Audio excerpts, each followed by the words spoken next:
많은 성도와 교회들이 초대교회를 그리워하며 본받고 싶어 하지만 모든 초대교회가 좋은 교회는 아니었습니다. 특별히 고린도 교회는 바울이 개척한 교회였지만 문제가 많았던 그러한 교회였습니다. 고린도 교회 안에는 굵직굵직한 문제만도 10여 가지나 되는 그러한 문제가 많은 교회였습니다. 고린도 교회는 단가주의로 어려움을 겪었고 음행하는 자들이 있었으며 또 불신자와의 교제와 결혼에 대한 문제가 있었습니다.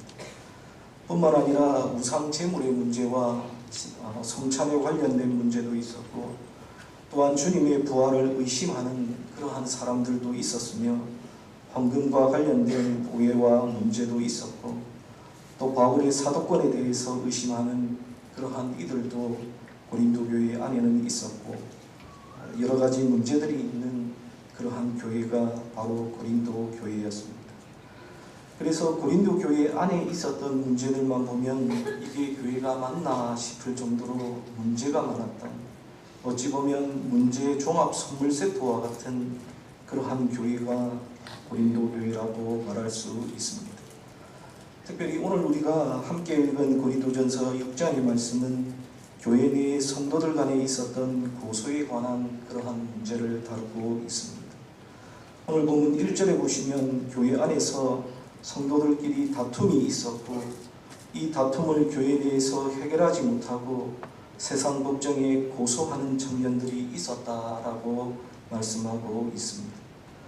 사도 바울은 교회 내에서 일어난 문제를 스스로 해결하지 못하고 세상 법정으로 가져간 것을 강하게 책망하며 나무라고 있습니다.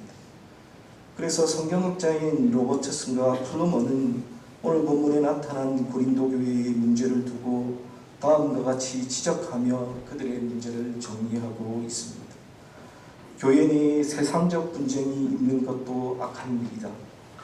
하물며 그리스도인이 동료 그리스도인과 더불어 소송하는 것은 더 악한 일이다. 그러나 이 소송을 불신자들 앞에서 하는 것은 가장 악한 일이다 라고 말함으로써 고린도 교회가 가진 이 문제의 핵심을 정확하고 명확하게 지적하고 있습니다. 그렇다면 교회 안에서 성도들끼리 세상 법정에 고소할 정도의 문제는 과연 어떤 문제였을까? 과연 얼만큼 심각한 문제였기에 교회 내에서 해결하지 못하고 세상 법정까지 들고 갈 만한 그러한 문제였을까요? 오늘 본문에 보시면 바울은 그 문제가 정확히 어떤 문제인지를 언급하고 있지는 않지만 몇 가지 단어들로 그 문제가 어떤 문제였는지를 우리는 추측해 볼 수 있습니다.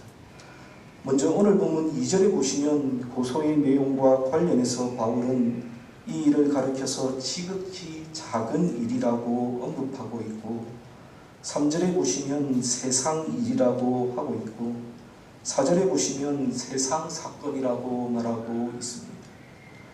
여기서 지극히 작은 일, 세상 일, 그리고 세상 사건이라는 것은 우리가 세상을 살아가면서 자주 부딪히는 지극히 평범하고 일상적인 일이나 문제라는 그러한 의미입니다.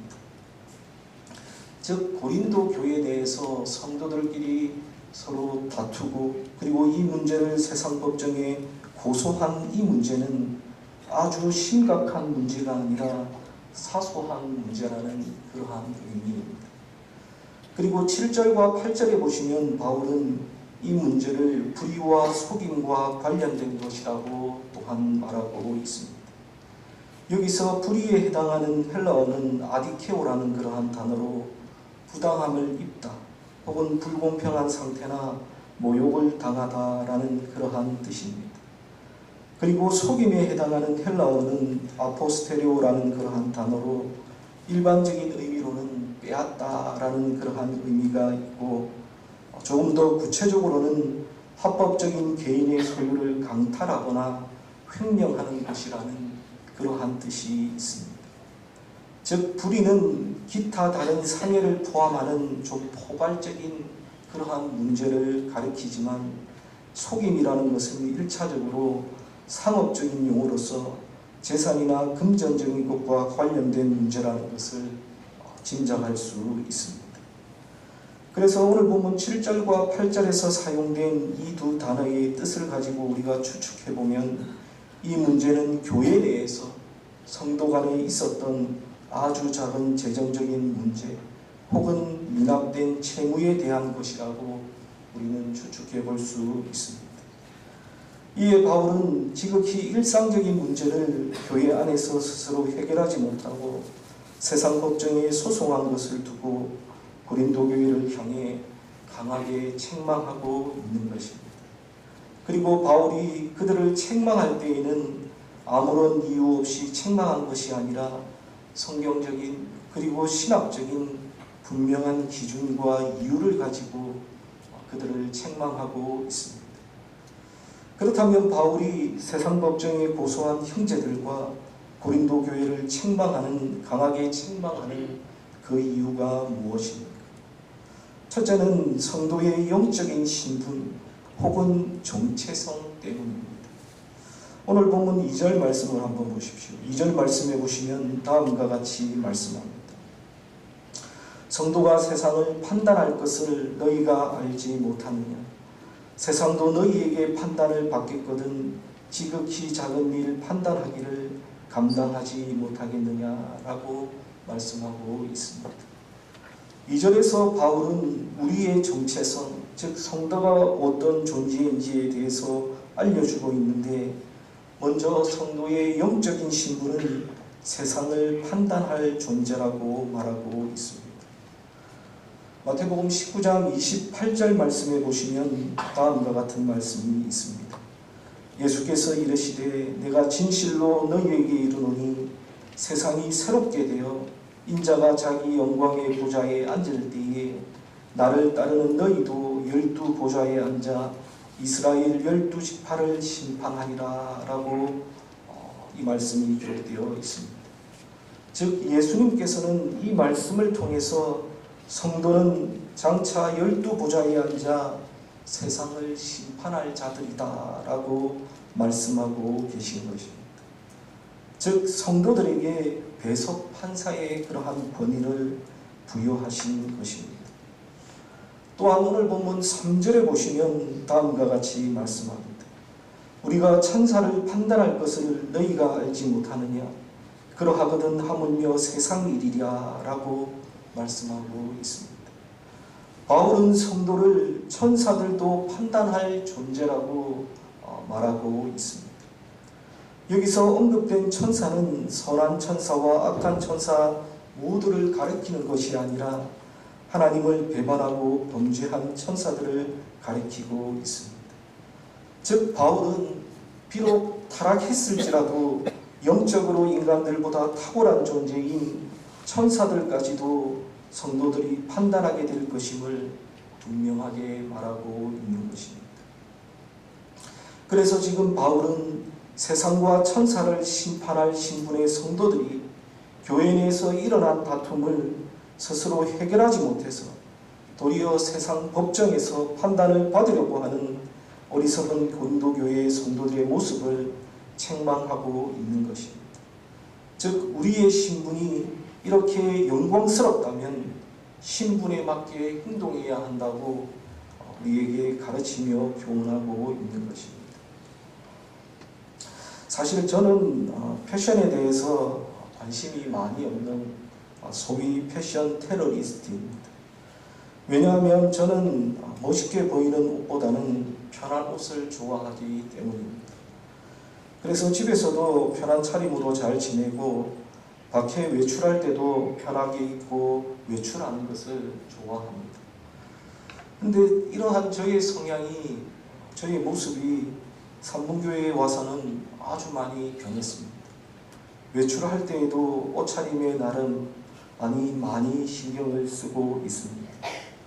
여러분들 중에 놀라는 분이 있으실 수도 있는데 여러분들이 바깥에서 혹시라도 저를 마주쳐서 보신다면 여러분 그 모습이 나름 신경을 많이 쓴 그러한 모습입니다. 그래서 제가 이 산문교회에 와서 생긴 버릇이 하나 있습니다. 그것이 무엇인가 하면 항상 집을 나서기 전에 외출하기 전에 아내에게 항상 묻는 질문이 있습니다. 여보, 내가 옷을 이렇게 입어도 될까? 혹은 이렇게 입고 내가 나가도 괜찮을까? 라는 그러한 말을 제 아내에게 항상 물어봅니다. 그만큼 제가 외출할 때에 옷차림에 신경을 쓴다는 그러한 말입니다. 그러면 여러분, 제가 왜 이렇게 교회 와서, 산문교회에 와서 옷차림에 신경을 많이 쓸까요? 제가 요즘 패션에 관심이 많아져서 그럴까요? 패션에 관심을 가져도 될 정도로 모든 면에서 여유가 생겨서 그럴까요? 아니면 패션에 대한 저희의 취향이 이렇게 바뀌어서 그럴까요? 여러분, 절대로 아닙니다. 제가 산문교회에 와서 외출할 때에 복장에 신경을 쓰는 것은 제가 산문교회의 담임 목사이기 때문입니다. 제가 좋아하는 대로 예전에 입던 것처럼 입고 다녀서는 안 되기 때문입니다. 그래서 저희의 신분이 저희의 행동을 규정하고 있는 것입니다. 사랑하는 여러분, 성도라는 존재, 저와 여러분들이 다 성도인데 이 성도라는 존재가 어떤 존재입니까? 우리는 예수 그리스도를 믿음으로 말미암아 예수님의 이름으로 구원을 얻고 성령으로 거룩하며 하나님의 나라를 유업으로 받은 그러한 자들입니다. 그래서 나중에 예수님의 재림의 때에 세상과 범죄한 천사를 판단하고 심판할 존재가 바로 우리 성도입니다. 이처럼 영광스럽고 존귀하며 지혜로운 존재들이 바로 저와 여러분들이라는 그러한 말입니다. 그런데 도리어 세상에게 판단을 받고자 하는 것은 우스운 일이라는 것입니다. 그래서 바울은 고린도 교회를 향해서 이처럼 강하게 책망하고 있는 것입니다. 둘째로 바울이 교회를 책망하는 그 두 번째 이유는 서로 다투는 이들이 바로 형제들이기 때문입니다.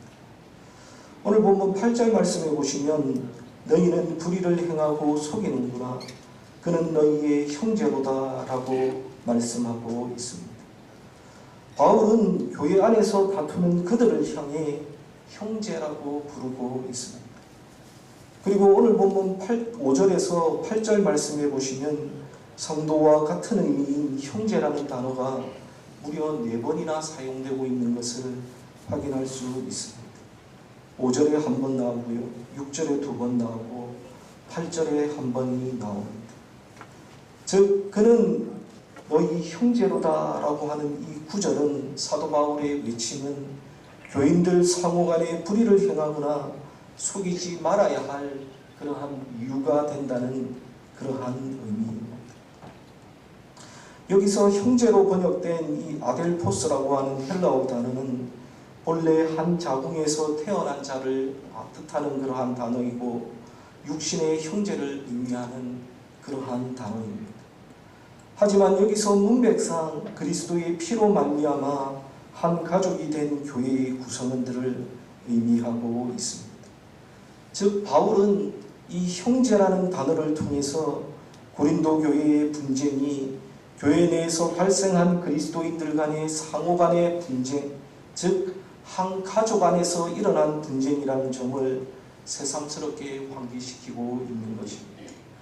말하자면 원고도 형제요, 피고도 형제로서 서로가 친밀한 사이이며 그래서 서로 다투거나 세상 법정에 고소하는 것은 옳지 않다라고 책망하고 있는 것입니다.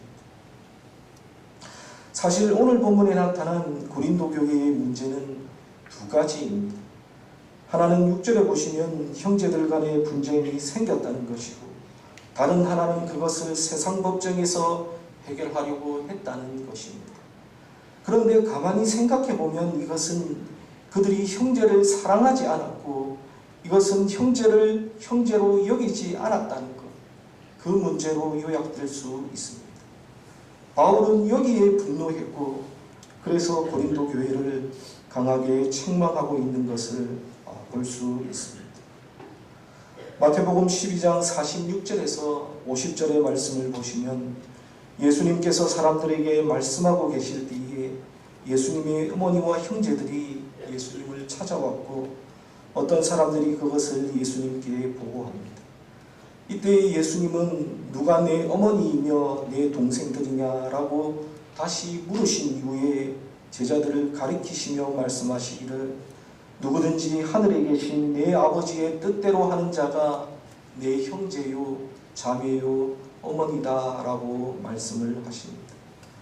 즉 예수님께서는 가족이라는 것을 새롭게 정의하시면서 예수님에게 교회는 하나님을 아버지로 모신 한 가족이며 성도는 한 형제라고 선언하고 계신 것입니다. 그런데 고린도 교회 성도들은 형제를 사랑하지 않았을 뿐만 아니라 오히려 적극적인 태도로 형제를 해치고 모욕하는 악을 행했던 것입니다. 사랑하는 여러분, 우리는 서로가 남이 아니라 하나님 안에서 한 형제와 한 자매라는 사실, 여러분 이것을 기억하시기를 바랍니다. 그래서 어찌 보면 교회 안에서 생긴 여러 가지 문제는 법적인 문제가 아니라 가족 간의 문제라고 우리는 볼 수가 있습니다.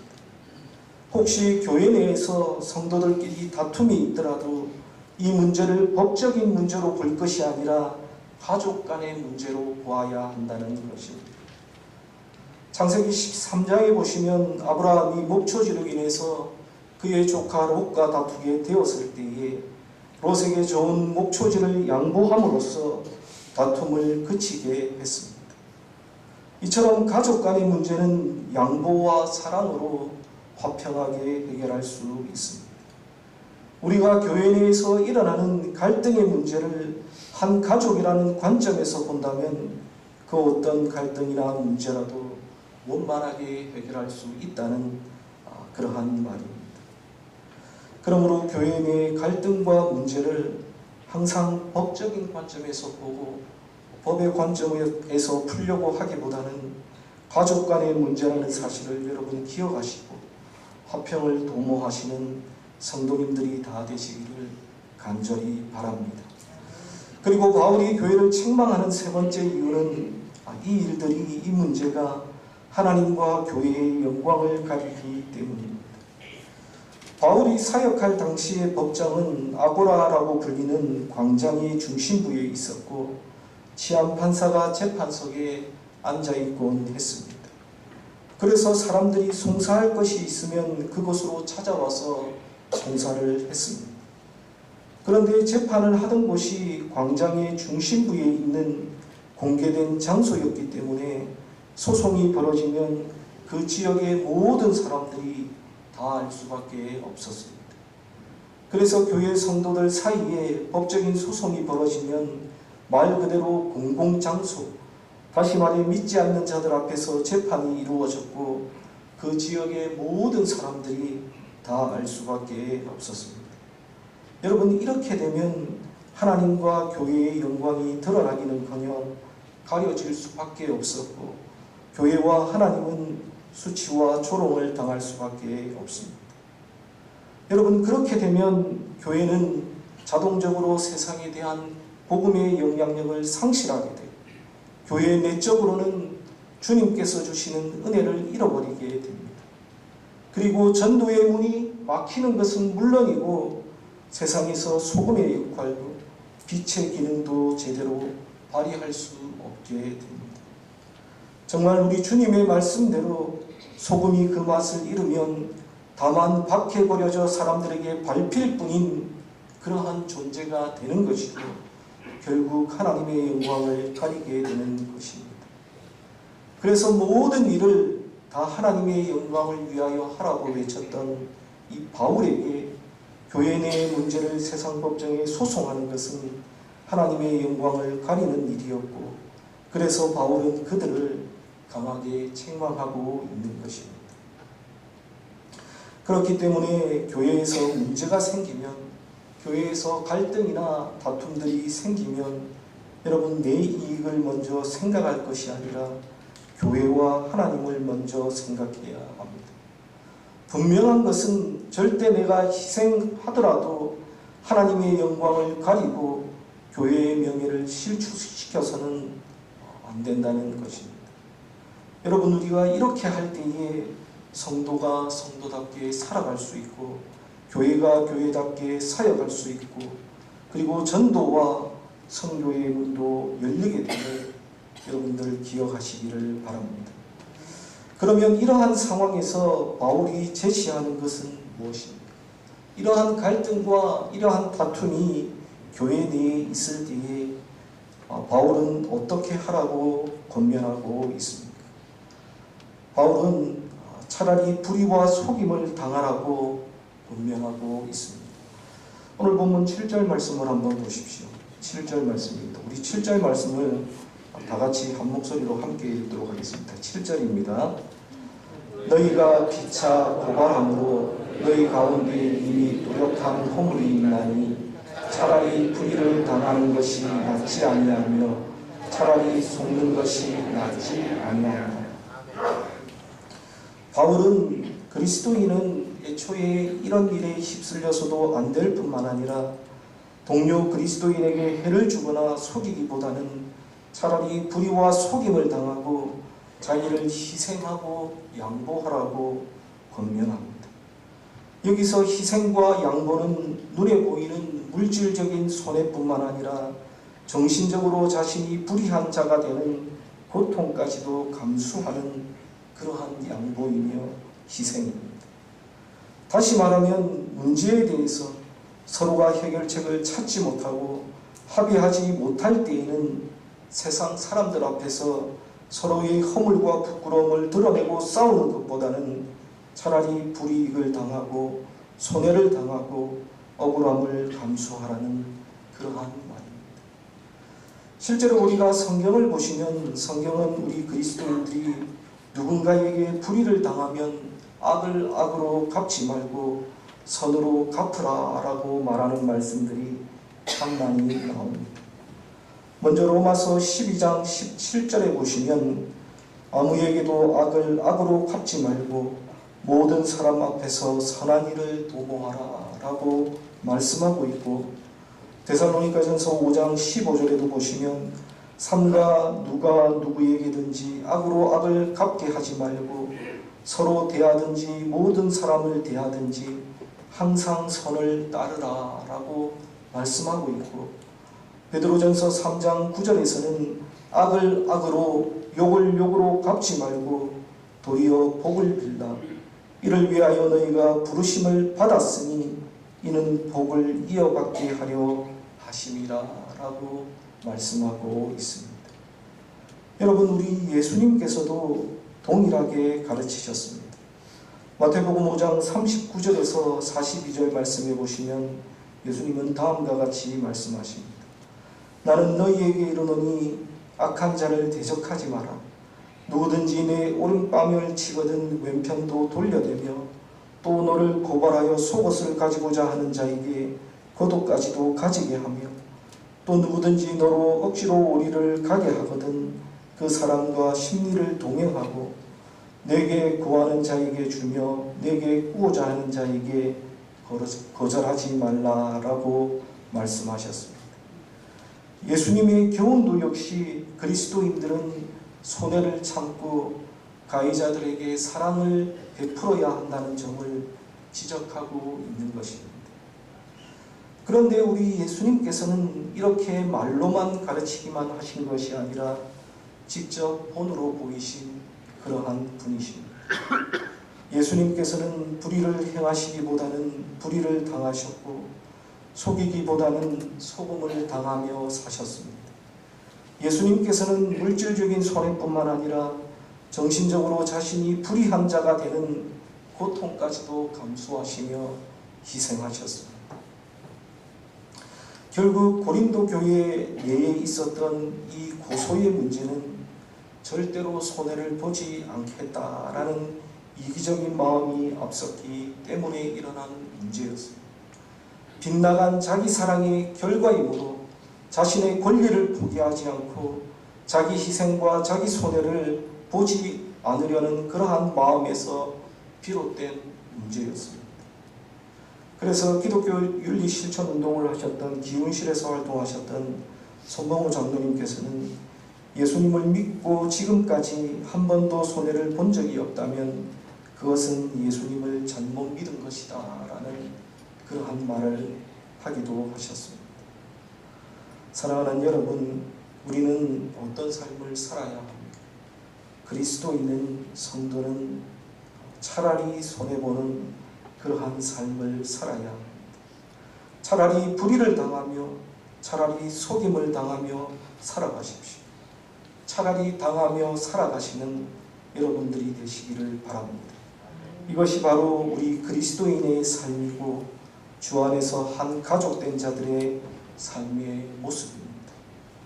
여러분, 그러므로 교회 안에서 혹시 작은 문제라도 이러한 문제들이 발생한다면 여러분 기쓰고 이기려고 여러분 그렇게 하지 마시고 차라리 속임을 당하고 차라리 불의를 당하고 차라리 당하며 살아가시는, 그렇게 해서 하나님의 영광을 온전히 드러내시는 저와 여러분들이 다 되시기를 주님의 이름으로 축원합니다. 우리 다 함께 기도하겠습니다. 참 좋으신 아버지 하나님, 하나님의 사랑과 은혜를 감사합니다.